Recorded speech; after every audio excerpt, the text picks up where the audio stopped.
Bonjour à toutes et à tous dans notre nouvelle émission Les Petits Strasbourgeois, l'émission dédiée à l'actualité du Racing Club de Strasbourg.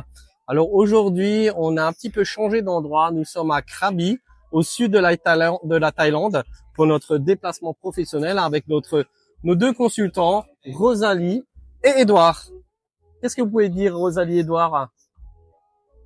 Ici à Krabi, c'est beau, il y a des plages, il fait chaud, la mer elle est très chaude, c'est magnifique. Et toi, Édouard, qu'est-ce que tu penses ici de Krabi en Thaïlande? C'est pas la même chose que la France, il y a des belles plages, comme vous voyez en fond d'écran, derrière. Très bien, merci. Alors, faudra bien parler fort parce que nous sommes sur une terrasse et il y a un peu de musique. Hein. C'est ambiance vraiment estivale. Alors, est-ce que vous pouvez nous dire votre actualité? Qu'est-ce que vous avez fait ces derniers jours lors de votre déplacement professionnel ici en Thaïlande? Alors, hier soir, nous avons fait un tour sur la plage.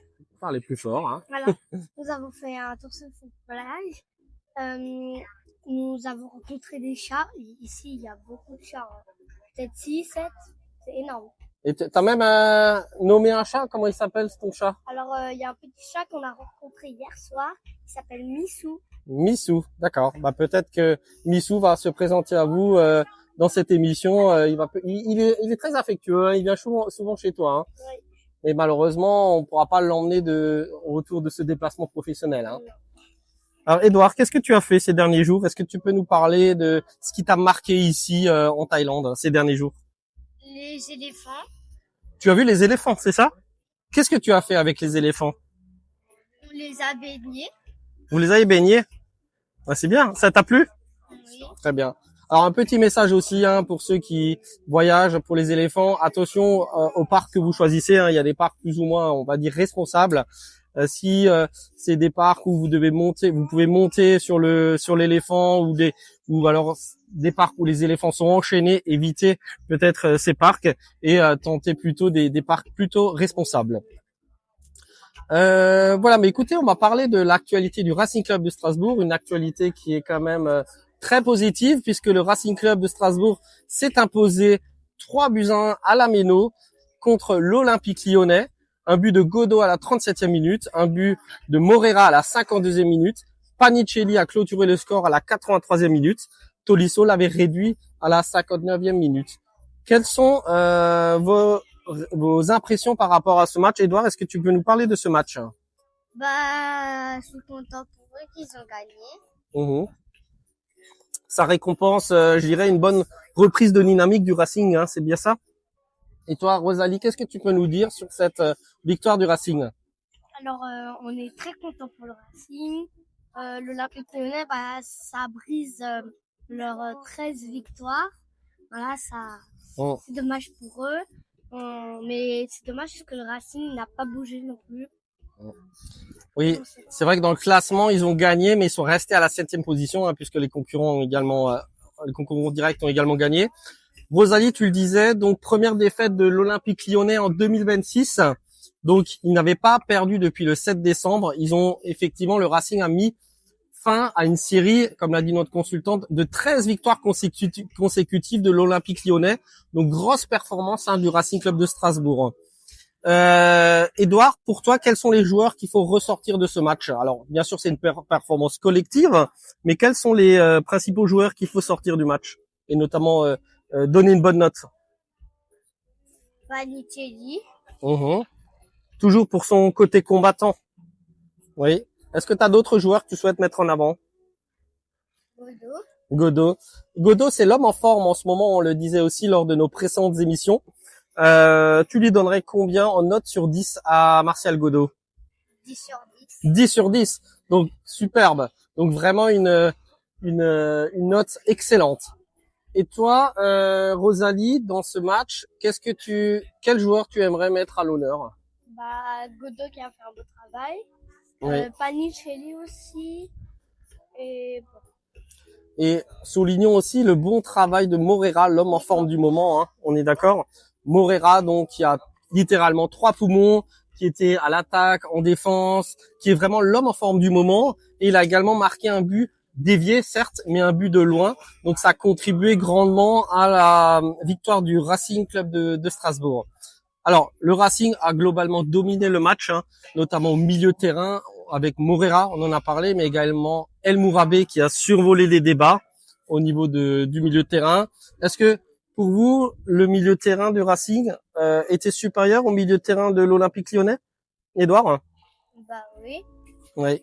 Ils ont qu'est-ce qui a fait, quelle a été la clé du match pour Gary O'Neill dans ce milieu de terrain? Est-ce que tu penses que c'est la verticalité qui a permis de remporter ce match? C'est vraiment la qualité technique de El Mourabé? Pour toi, qu'est-ce qui a vraiment fait pencher la balance en faveur du Racing Club de Strasbourg? La qualité de El Mourabé. La qualité de El Mourabé. Et toi, Rosalie? Bah, le vertical, voilà, la verticalité. Et aussi la qualité d'El Mourabé. Très bien. Et finalement, un match assez tranquille hein, de Mike Penders, hein, puisqu'il n'avait pas beaucoup de choses à faire. Hein. Ça me prouve bien que le Racing Club de Strasbourg a complètement mérité sa victoire. Est-ce que tu peux nous parler de Mike Penders, Edouard? Bah, il est fort. C'est un joueur que tu apprécies particulièrement. Pourquoi? Quelles sont d'après toi ses qualités, ses meilleures qualités à Mike Penders? Sa relance, hein, tu me disais, la relance au pied aussi également, hein, qui était très intéressante. Hein. Voilà, bah, clairement, Strasbourg qui a marché, hein, on va le dire comme ça, hein, sur l'Olympique Lyonnais, qui a complètement mérité sa victoire. Hein. C'est même les Lyonnais eux-mêmes qui ont dit ça hein, après le match dans leur analyse. Effectivement, il n'y a pas eu débat. C'est bien le Racing qui a été le plus performant. Nous allons passer au thème du jour. Donc la bagarre, malheureusement, c'est un thème un peu plus négatif, la bagarre entre les supporters du Racing, notamment dans le COP. Est-ce que Rosalie, tu peux nous parler de cette bagarre et ce qui s'est passé vraiment lors de ce match contre Lyon? Bah, c'est quelque chose de terrible. On n'aurait pas à se battre dans les tribunes, dans le stade. Moi, je trouve c'est vraiment des choses pas bien. Ceux qui ont participé, c'est pas forcément des bonnes personnes. Après, d'autres, ils se sont impliqués sans faire exprès en disant quelque chose. Ça a commencé. Je vais pas juger les personnes comme ça qui ont fait, mais je trouve que c'est pas forcément une bonne chose. C'est une bonne remarque. On ne juge pas non plus hein, sur pièce. Enfin, on ne juge pas de façon hâtive. Et toi, Edouard, qu'est-ce que tu penses de cette bagarre? Est-ce que tu penses que c'est une bonne image donnée par les supporters strasbourgeois? Non. Pourquoi c'est pas une bonne image? Bah parce que sinon, les joueurs, bah ils vont se concentrer sur les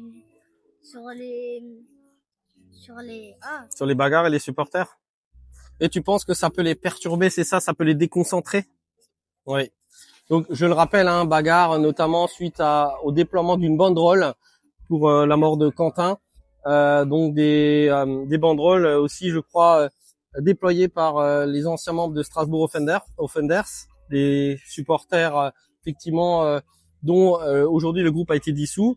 Et il y a eu des bagarres, effectivement, entre cet ancien groupe et les Ultra Boys 90, donc qui n'étaient pas d'accord, puisque le principe, et notamment ce qu'a répondu les Ultra Boys, c'est que le Strasbourg et le club doivent être apolitiques, et c'est ça qui a généré en fait des tensions dans les tribunes. Est-ce que pour vous, les supporters et notamment le club strasbourgeois se doivent d'être apolitiques, ça veut dire de n'avoir aucun bord politique? Rosalie, qu'est-ce que tu veux nous parler sur ce sujet-là? Bah, je trouve le foot, ça n'a rien à voir avec la politique. C'est juste un sport où on s'amuse, on essaie de gagner. C'est un sport collectif, on se fait des amis. Pour moi, c'est pas un sport qui doit s'impliquer dans la politique. Ouais. Et toi, Edouard, qu'est-ce que tu penses de ce lien entre la politique et le sport? Bah, c'est pas du tout la même chose. Ouais. Donc, nos consultants aujourd'hui, pour vous, il faut vraiment séparer la politique et le sport. Et pour vous, si je comprends bien, la politique doit rester à l'extérieur des stades. Ouais. C'est bien ça? Très bien.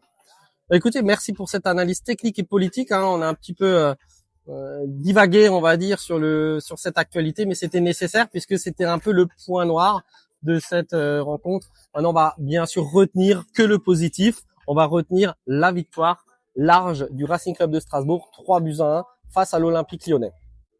Prochain match contre le Racing Club de Strasbourg contre Lens. Lens qui est actuellement 2e du championnat avec 52 points. Strasbourg, je le disais, est 7e actuellement avec 34 points. Un match difficile qui s'annonce pour nos Strasbourgeois. Edouard, nous deux, nous étions en reportage à Lens. Nous étions au Stade Bollaert avec notamment le club central des supporters du Racing Club de Strasbourg, le CCS. Nous avions fait le déplacement donc en bus à Lens. Est-ce que tu veux nous parler de ce match à Lens qu'on avait fait l'année dernière? Je trouve que c'était pas très bien qu'ils ont perdu. Ouais. Donc ils avaient perdu effectivement le Racing 1-0 face à une équipe lensoise. Est-ce que de ton déplacement et dans le stade, est-ce que tu nous parlais de l'ambiance du Stade Bollaert à Lens? Tu te rappelles de l'ambiance? Oui, c'était très très fort. Bon. Grosse ambiance des Lensois, ils sont connus pour ça. Le public est très connu pour effectivement sa ferveur. Mais également, il faut dire que notre parkage visiteur strasbourgeois n'était pas en reste, puisque nous étions quasiment 1000 supporters à Lens et nous avions plutôt fait du bruit malgré la défaite du Racing. Donc je le disais, donc match important du Racing et des deux Racing, Racing Club de Strasbourg et le Racing Club de Lens, un duel de Racing. Lens qui se doit de réagir face à l'AS Monaco, puisqu'ils ont perdu et laissé la place de leader au Paris Saint-Germain. Quel est ton pronostic, Edouard, sur ce match contre Lens?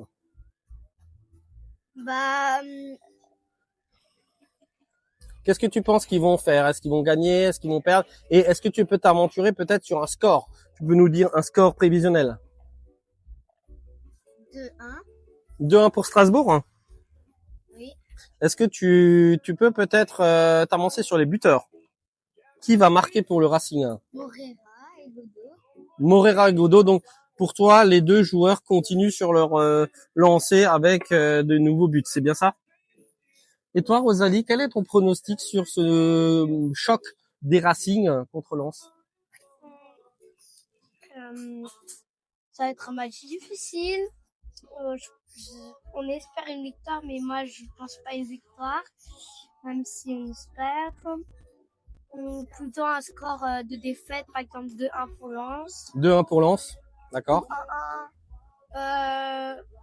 Je pense pas une victoire.